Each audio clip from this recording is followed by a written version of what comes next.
इस जगत के पालनहार, इस जग के कर्ता धर्ता, इस जग का संचालन करता भगवान महाविष्णु क्यों हमेशा सोते रहते हैं? क्यों हमेशा उनकी आंखें बंद रहती हैं? आपने भी कभी ना कभी इस बारे में सोचा होगा। तो ऐसा क्यों है, ये इस वीडियो में आगे पता चलेगा। अभी ये जानते हैं कि भगवद गीता के श्लोक 24 अध्याय 2 में भगवान श्री कृष्ण ने अर्जुन को ऐसा कौन सा गहन राज बताया है जो हम सब के लिए भी जानना बहुत जरूरी है। अच्छेद्यो, जिसे किसी भी शस्त्र से खंडित, डिस्ट्रॉय नहीं किया जा सकता। अदाह्यो, जिसे किसी भी शस्त्र से जलाया नहीं जा सकता। अक्लेद्य, जिसे कभी भी गीला नहीं किया जा सकता। अशोष्य, जिसे कभी भी सुखाया नहीं जा सकता। श्लोक 24 में भगवान श्री कृष्ण ने आत्मा को डिस्क्राइब करने के लिए, आत्मा की क्वालिटीज बताने के लिए जिन शब्दों का प्रयोग किया है वे हैं अच्छेद्य, अक्लेद्य, अदाह्य, अशोष्य। यानी कि आत्मा को कभी भी कोई भी शस्त्र मिटा नहीं सकता है, उसे खंडित, उसके टुकड़े नहीं कर सकता है। आत्मा इनडिविजिबल, अनमैनिफेस्ट, कांस्टेंट, इम्यूटेबल है। यानी कि इसे कभी भी टुकड़ों में नहीं तोड़ा जा सकता, ये कभी पैदा नहीं होता, इसे कभी भी मिटाया नहीं जा सकता और इसमें कोई बदलाव आता ही नहीं है। शस्त्र यानी कि वेपन्स इस रियलिटी को, इस शाश्वतता को जो कि आत्मा है, उसे मिटाने के केपेबल ही नहीं है। उनमें ऐसी क्षमता ही नहीं है कि आत्मा को वो मिटा सके। गुरुजी यहाँ पर एक बहुत इंटरेस्टिंग बात बताते हैं।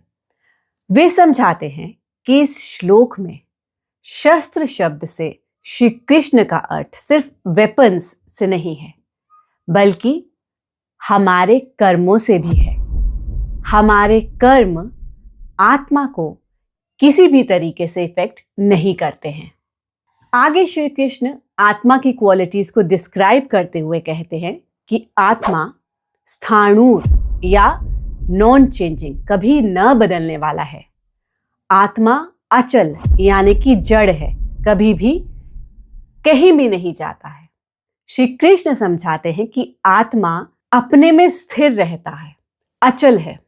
गुरुजी समझाते हैं कि जो कुछ भी वाइब्रेशन से पैदा होता है, यानी कंपन से पैदा होता है, जैसे कि हमारा शरीर, हमारे आसपास मौजूद सारे ही ऑब्जेक्ट्स, ये सब जो वाइब्रेशन से प्रोड्यूस होते हैं, पैदा होते हैं, वह एवर चेंजिंग है, हमेशा बदलते रहते हैं।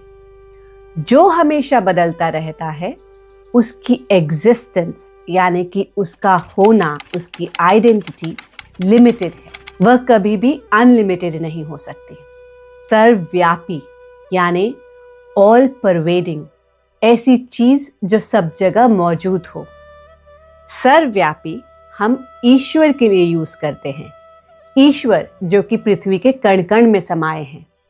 श्री कृष्ण इस श्लोक में आत्मा को डिस्क्राइब करने के लिए, आत्मा के बारे में अर्जुन को बताने के लिए सर्वव्यापी शब्द का प्रयोग करते हैं। वे कहते हैं कि ऐसी कोई जगह नहीं है जहां आत्मा नहीं होता है। कॉस्मिक सोल यानी कि ब्रह्मांडीय आत्मा, ईश्वर सब जगह है। गुरुजी समझाते हैं कि जो लोग रियलाइज्ड हैं, जिन्हें आत्म साक्षात्कार प्राप्त है, उन लोगों को कहीं भी जाने की जरूरत नहीं पड़ती है।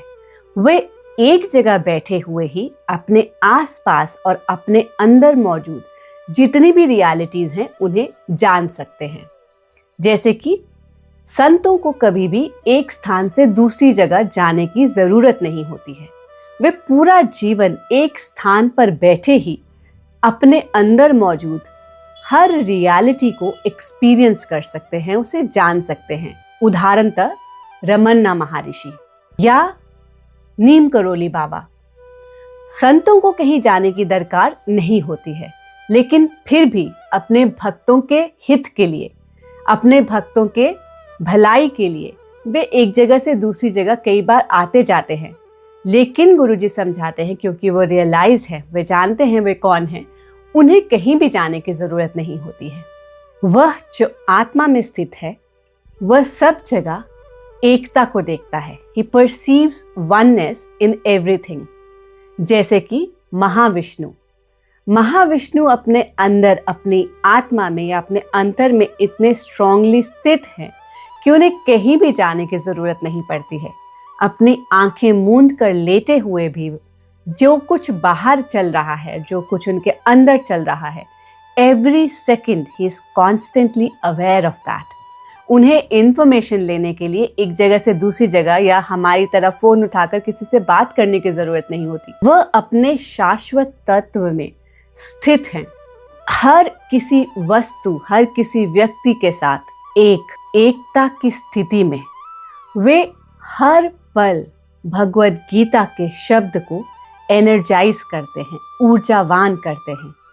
तो यही कारण है कि महाविष्णु को कहीं भी जाने की जरूरत नहीं है।